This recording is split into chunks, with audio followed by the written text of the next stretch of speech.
History is something I associate with morals and personality. Well, the reason for this is that what you have been accustomed to is what your experiences come from. The more you grow up in these situations, it slowly shapes who you are. In a once heavily power driven world, it is quite clear how this affected the nations. And specifically, I would like to look at how it affected the main eight characters. As I am talking about these nations and how the past and their future collide, I find it truly interesting about how England, in a way, defined the past. Nations from his generation fought for the influence that their leaders cultivated in their minds as a must, but only one of them could be the most powerful. England's naturally competitive behavior, coupled by the insistence of their bosses, made him the most powerful kingdom. But like in Jenga, when one brick is removed incorrectly, the whole structure basically collapses. You have tasted what it felt like to be at the top, but the cost is more expensive. I don't think that it's England who completely clings onto his past. Rather, his past clings to him. It's not easy to forget about past grudges or forget about how great you were back in the day. And until now, I still see this affecting him and his life. Out of all of the characters, Italy may seem to have the most obvious flaws. Although, I'd like to think that this rooted from something certain in his life. You see, Italy Veneziano is the descendant of the great Roman Empire. Therefore, when his kingdom vanished, there was expectations placed upon Italy. But the young Veneziano had different talents. Talents that didn't involve the art of combat. He never had that lust for power. All he ever was an underling of a much more powerful nation. Because of his artistic skills, he never was a sword. Rather, he was a beautiful object in a museum to admire. He grew up knowing full well that war took everything from him. That made him rather pacifist, always quick to surrender. His over-dependency on Germany was because in a way he understood his role in society. If he wasn't strong, then why not enhance his already given abilities? If he knew he wasn't a sword, then what was the point of fighting? But that didn't mean he wasn't capable, nor were his abilities useless. How they perceived him and how he perceived himself shaped who he was. From the main eight, China was the oldest, being the only one of age to know Rome personally and exist the time he was born. With so much history and knowledge, it's almost too impossible to keep your sanity. The rise and fall, the broken shards, it makes you numb. Some people criticize Yao because he's like their mother, although there's a reason for this behavior. He saw many countries grow in front of him. Taking care of children would obviously raise someone's maturity, because you need to be strong for them. Like all countries, some parts of reality are manipulated by their leaders, and with so much realities, it's kind of like you've seen it all.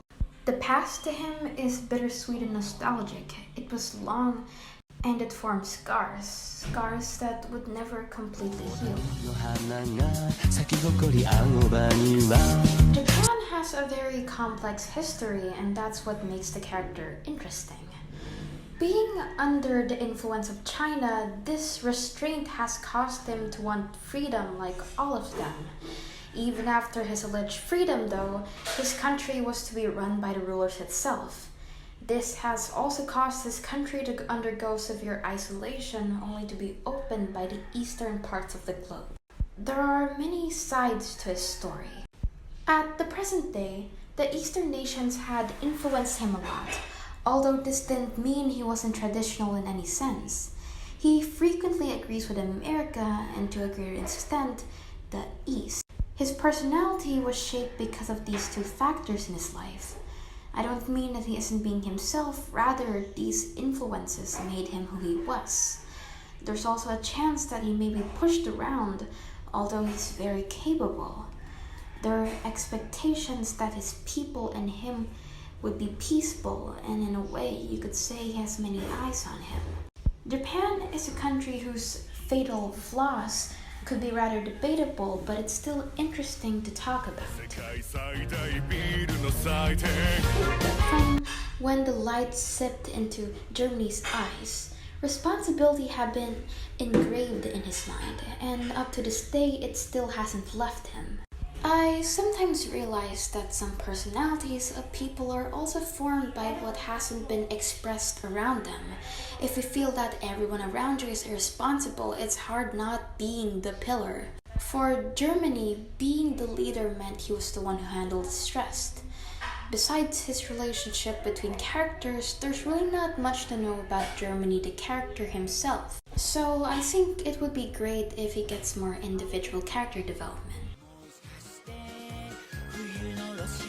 From episodes centered around Russia's past, it has clearly been defined that he had it rough.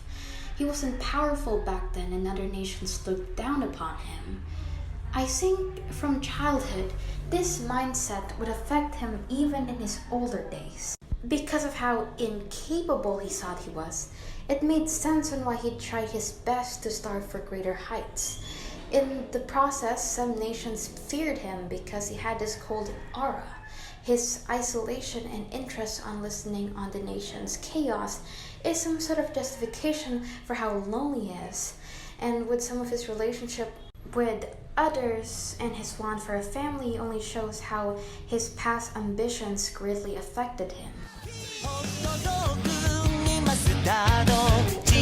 One of them who seems to have connections to all and possibly connecting all of them.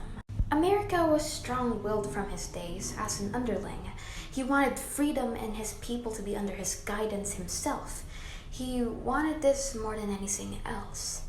After he had finally gotten this though, he wanted more, because being free from his shackles came recognition and power. Power to him was like being a hero. You inspire people to do the same, you influence them and save others. And if you're a hero, you become great. I talked about how he connected all of the Group 8 because he managed to influence him, give a big impact to one and be side to side with another. America has many opinions about him, good or bad, so that only makes sense on why he has so much connections to all of them. He's a hero and you could either be his villain or sidekick. Franz was a man who embedded himself with the word love. He wanted to express that to everyone he met, calling himself Big Brother because it meant that he could show his love. Unlike the others whose past influenced their flaws, Franz's love influenced everything about him. Those who accepted it were his friends, and those who didn't was considered to be an entire galaxy behind his fabulousness. He has made it clear that love shouldn't be forced upon others, but he has sometimes repeatedly annoyed characters for the sake of them accepting his love. The chapters currently are showing how Franz is infatuated with England's suffering because in his mind, the person who refused what he expressed had beautiful cries of pain. Of course, this video is highly opinionated and some parts are up for debate, although there's something I stand by. That the love that someone has and how they express it could easily heavily influence who they are and the flaws that come with it.